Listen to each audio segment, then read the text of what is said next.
We will debate our proposals in the Scottish Parliament. We will, of course, engage with the public, with trade unions, with businesses, and many others who make up Scottish civic society.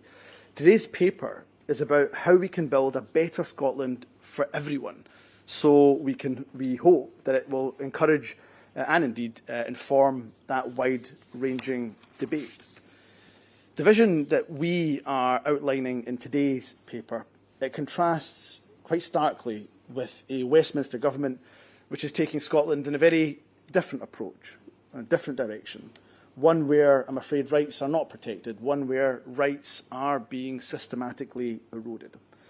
The UK does not have a codified constitution, as we know. Instead, its constitutional arrangements are based on the principle that the Westminster Parliament is sovereign. This makes it a global outlier amongst modern democracies. For example, all member states of the European Union have written constitutions. Not having one and relying on Westminster supremacy has real consequences. We've spent the last decade looking on as the UK government undermines constitutional principle after constitutional principle, with very little that anyone can do about challenging them or holding them to account. That would not be possible in a country with a codified written constitution that sets what the rules are, but then importantly and crucially sets out what people can do to ensure that governments and politicians adhere to them.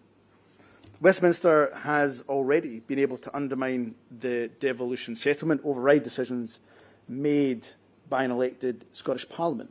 In future, Westminster sovereignty, of course, could even allow the UK Parliament to repeal devolution through nothing other than a simple majority vote. That's not an abstract concept.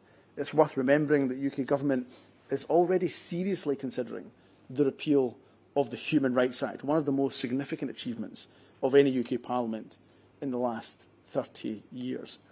So all of this raises the question, why should Scotland settle for the current Westminster system rather than making different choices ourselves?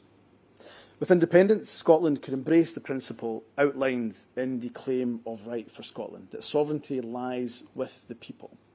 And we could adopt a written constitution that sets out to protect key rights, key values. Governments, of course, come and go. But what a constitution built by the people can do is set out and embody a set of longer-term, more fundamental values about what a country is for, how it should work, a common understanding of a nation's priorities, a standard below which no government should ever fall, and a mechanism for ensuring that these aren't just lofty words, but are meaningful rights that put power in the hands of the people who live here. Today's paper also sets out how we would create a constitution. It makes clear that after a vote for independence, the devolved Scottish Parliament would legislate on an interim constitution. After a wide process of consultation and of engagement, this interim constitution would come into force at the time of independence.